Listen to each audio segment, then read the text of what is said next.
سنو، جب دعا کرتے وقت تمہاری آنکھوں سے آنسو آنے لگے تو سمجھ جانا دعا بارگاہ الہی میں قبول ہو چکی ہے۔ امید مت چھوڑنا، کبھی تقدیر بھی بدلے گی، تمہارا ہر دعا بھی قبول ہوگی۔ اگر کبھی امید ٹوٹے تو یہ آیت یاد رکھنا، ہم دیکھ رہے ہیں تمہارا بار بار آسمان کی طرف دیکھنا۔ وہ چاہتا ہے میرا بندہ رات کی خاموشی میں مجھ سے ہم کلام ہو، اور میں سکون سے رات کی خاموشی میں اپنے بندے کو سنوں۔ اللہ پر اتنا یقین مضبوط کر لو کہ آج نہیں تو کل، کل نہیں تو پرسوں وہ ان دعاؤں پر بھی کن کہہ دے گا جو ناممکن نظر آتی ہیں۔ تہجد محبت کرنے والوں کے لیے اللہ کی طرف سے ملاقات کا دعوت نامہ ہے۔ تہجد کی نماز کے لیے کسی عمر کی پابندی نہیں۔ جس کے کام رکے ہوں، مشکلات میں ڈوبے ہوں، سکون کی تلاش میں ہو، اولاد کی پریشانی ہو، یہ وہ وقت ہے جب سب کی سنی جاتی ہے۔ وہ بندوں کے بہت قریب ہے،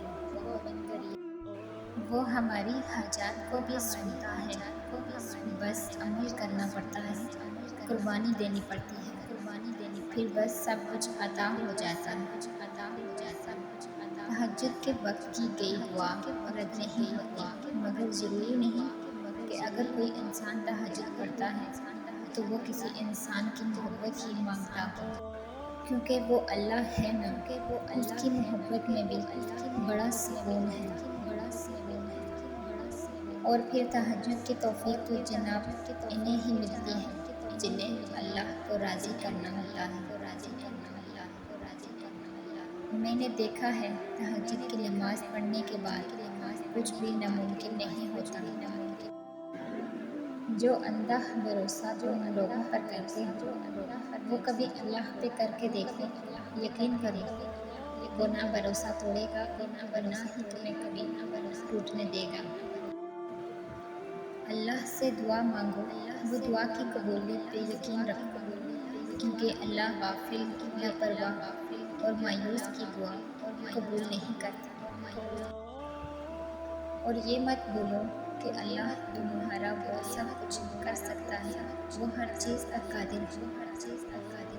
تہجد کی خاموشی میں بہنے والے تمہارے آنسو اللہ کی راضی کر لیتے ہیں۔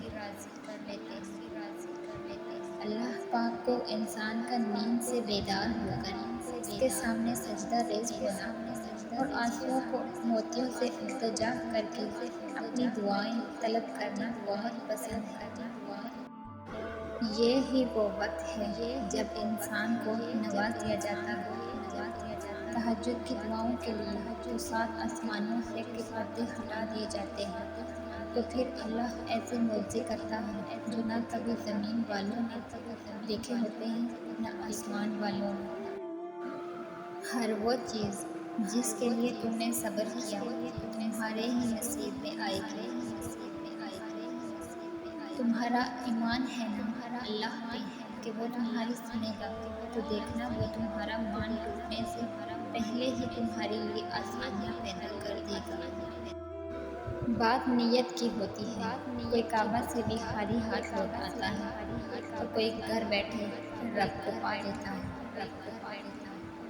اللہ جب تمہیں اس آزمائش میں ڈالتا ہے تو اس آزمائش سے نکالنے کا وسیلہ پہلے ہی تمہارے لیے بنا دیتا ہے۔